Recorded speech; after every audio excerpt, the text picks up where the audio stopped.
Dear student, आज जो हम टॉपिक स्टार्ट करने जा रहे हैं वो टॉपिक क्या है हमारी refractive index. Refractive index, okay student. तो ये जो रिफ्रैक्टिव इंडेक्स है उसे पहले जो सिंबल से रिप्रेजेंट किया गया है वो क्या है, एन एंड म्यू। किस सिंबल से रिप्रेजेंट किया गया है, एन एंड म्यू से रिप्रेजेंट करते हैं, ओके स्टूडेंट। ये जो एन है और म्यू, अब इसके बाद से यहाँ पर ये जो इंडेक्स वर्ड है, यहाँ इंडेक्स वर्ड का सिर्फ एक ही मतलब है और वो क्या है, सिर्फ एक मतलब कि एक न्यूमेरिकल वैल्यू होती है। ये डिसाइड करता है कि हाउ मच अ लाइट रे bend inside the another medium. यानी कि जब वो लाइट रे एक फर्स्ट मीडियम से जब सेकेंड मीडियम में एंटर करती है तो बेंड होती है, ओके मीडियम, ओके स्टूडेंट। अगर दोनों साइड का मीडियम सेम हुआ, मैं आपको पिछले लेक्चर में मैंने बताया भी था कि अगर ऊपर भी एयर हुआ और दूसरा इंटरफेस के बाद, इस लाइन को हम क्या कहते हैं, इस लाइन को इंटरफेस कहते हैं। जब एयर से एयर में ही लाइट रे जाती है तो वो बेंड नहीं होती, राइट स्टूडेंट। यानी कि जब मीडियम चेंज होता है तो लाइट रे क्या होती है, अपने पाथ से डेविएट हो जाती है, बेंड हो जाती है। यही जो बेंडिंग होती है हम उसे क्या कहते हैं, रिफ्लेक्शन कहते हैं, ओके स्टूडेंट। यानी कि यहाँ पे हम रिफ्रैक्टिव इंडेक्स से क्या तय करने जा रहे हैं, ये बताने की कोशिश करेंगे कि how much bending, how much refraction of light when passing through any transparent medium, okay student. तो ये कहा जाता है कि ये जो रिफ्रैक्टिव इंडेक्स है वो एक तरह से ऑप्टिकल डेंसिटी को रिप्रेजेंट करता है। क्या होता है ये, ऑप्टिकल डेंसिटी को रिप्रेजेंट करता है। ऑप्टिकल डेंसिटी मीन्स आप सभी जानते हैं, ये जो ऑप्टिकल डेंसिटी है वो हमेशा दो तरह से रिप्रेजेंट की गई, एक होती है रेयरर और एक होती है डेंसर। और आप अच्छी तरह से जानते हैं कि what is the means of rarer and what is the means of denser, okay student. Rarer का सिर्फ एक मतलब होता है और वो क्या मतलब होती है कि speed of light, speed of light fast होता है। क्यों फास्ट होता है, क्योंकि अगर रेयरर मीडियम है तो इसमें क्या होंगे, एयर के जो मॉलिक्यूल्स होते हैं वो दूर दूर होते हैं।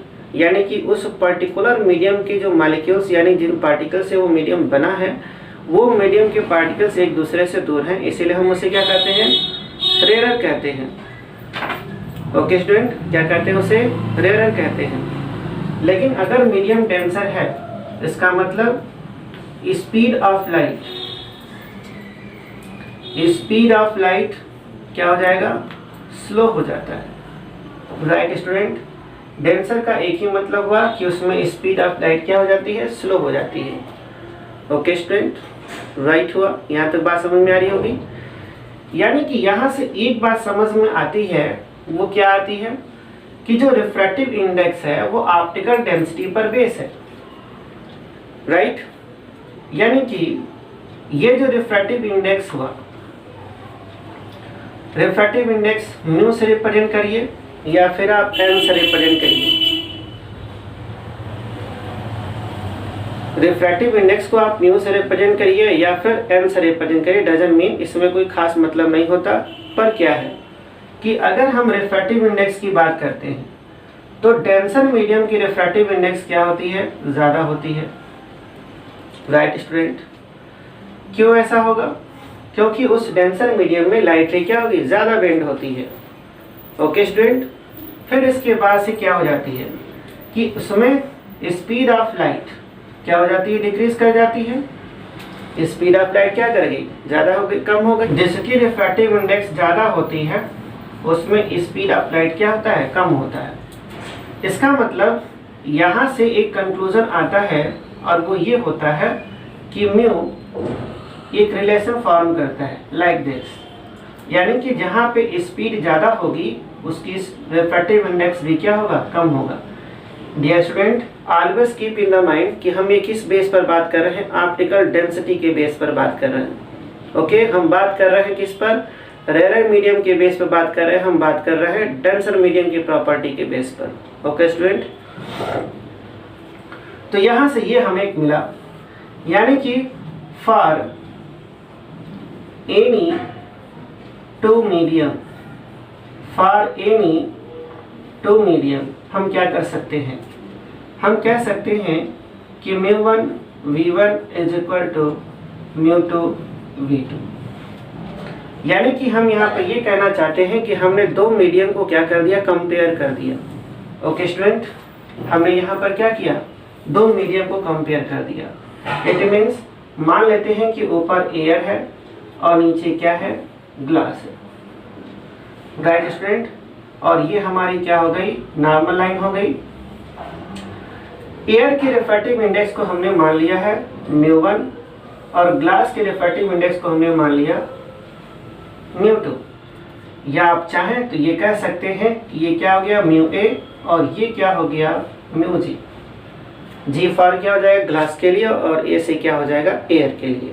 राइट स्टूडेंट, अब लाइट रे इंसिडेंट की और अपने इस पाथ से क्या हो गई, बेंड हो गई। राइट स्टूडेंट, तो ये जो एंगल ऑफ इंसिडेंट हुआ और ये क्या हो जाएगा, एंगल ऑफ रिफ्रैक्शन हो जाएगी।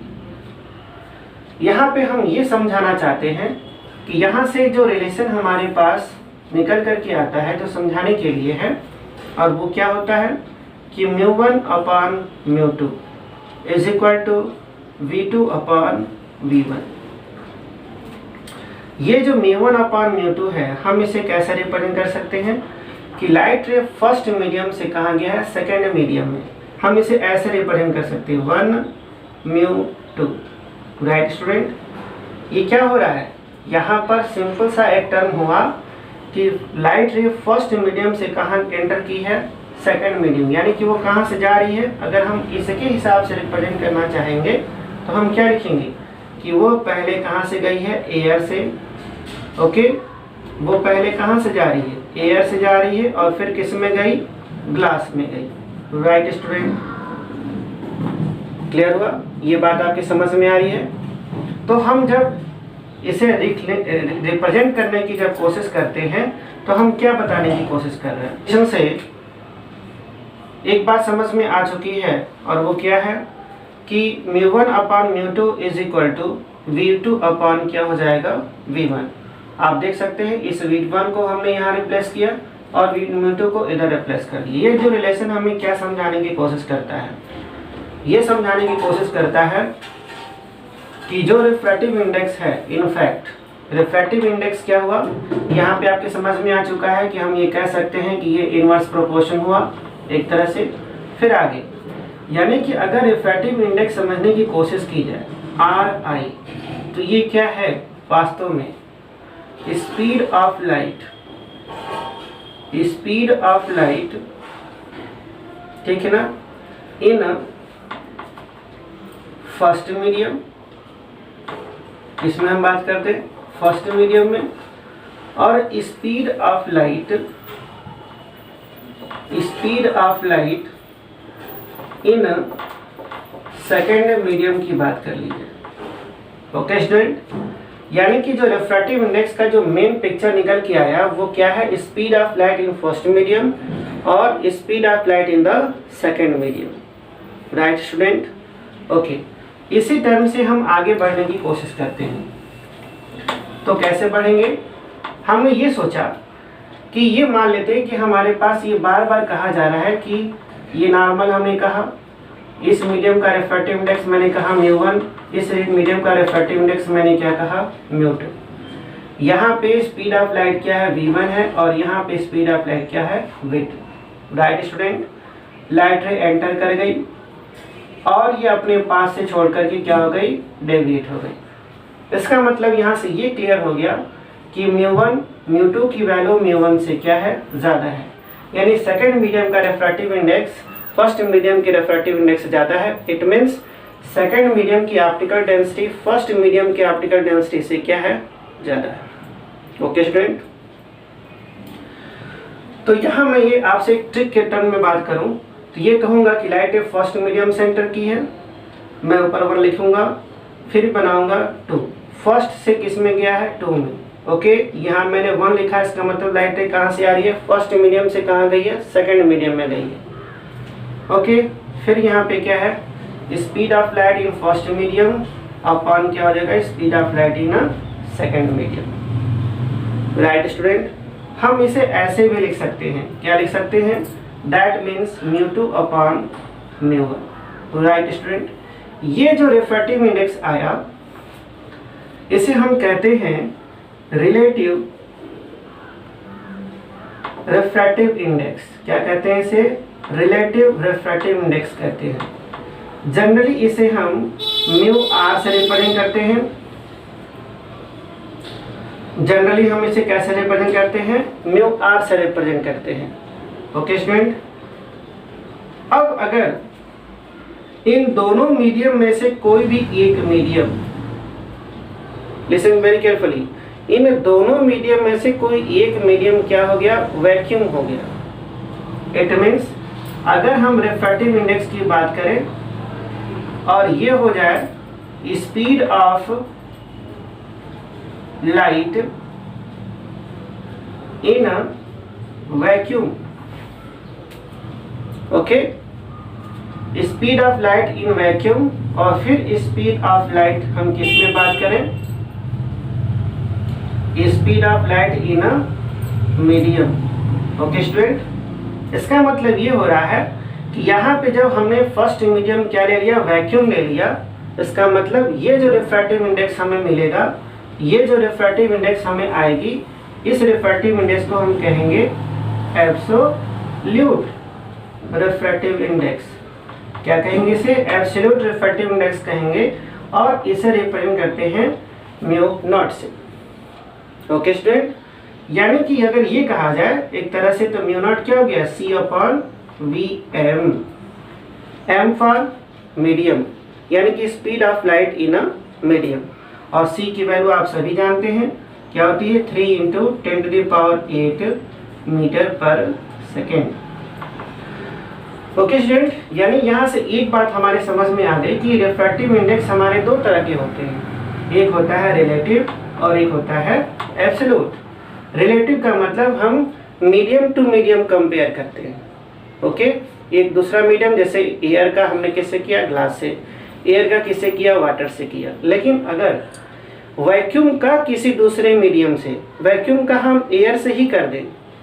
ओके, आपको बता दें स्टूडेंट कि रिफ्रैक्टिव इंडेक्स जो वैक्यूम का होता है वो 1 होता है, लेकिन रिफ्रैक्टिव इंडेक्स जो एयर का होता है वो 1.001। यानी कि दोनों के रिफ्रैक्टिव इंडेक्स में डिफरेंस है। यानी अगर हम वैक्यूम का एयर से ही कंपेयर कर देंगे तो हमें क्या मिलेगा? एब्सोल्यूट रिफ्रैक्टिव इंडेक्स मिलेगी। ओके स्टूडेंट, क्लियर हुआ? यानी कि इस तरह से हम रिफ्रैक्टिव इंडेक्स का एक मैप रेडी कर सकते हैं, एक कंसेप्ट रेडी कर सकते हैं, जिसके बेसिस पर ही काम किया जा सकता है। ओके स्टूडेंट, नाउ कुछ और चीज़ें जिसे हम आगे भी स्टडी करेंगे कि जो रिफ्रैक्टिव इंडेक्स है वो कलर पे यानी कि वेवलेंथ पर डिपेंड करता है। ओके स्टूडेंट, किस पर डिपेंड करता है? कलर यानी कि वेवलेंथ पर डिपेंड करता है। वो कैसे होता है? एक रिलेशन बताई जाती है।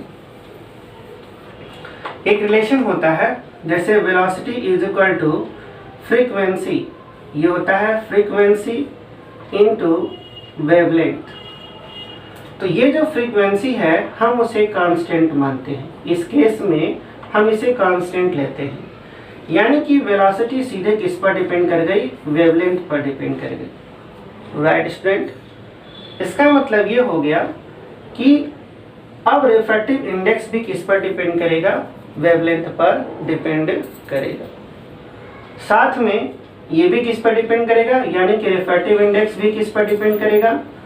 किस पे जाएगा? इसका रिलेशन किससे बनेगा? वेवलेंथ से बनेगी। यानी कि रिफ्रैक्टिव इंडेक्स वेवलेंथ पर भी डिपेंड करेगा।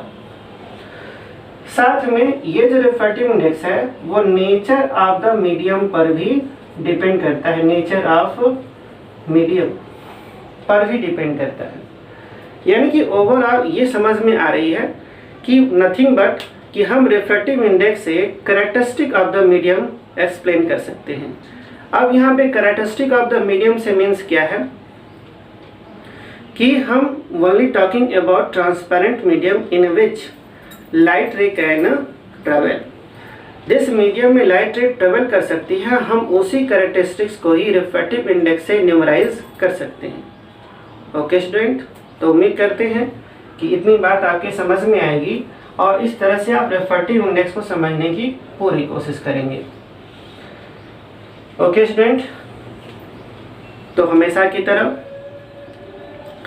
सबसे इम्पॉर्टेंट टर्म क्या है कि जब भी आप घर से बाहर निकलें सोशल डिस्टेंसिंग को फॉलो करें, समय समय पर अपने हाथ को सैनिटाइज करें और मास्क ज़रूर पहनें और अच्छे से पहनें जिसमें नाक और मुंह अच्छे से क्या हो, ढका हो। Thank you student.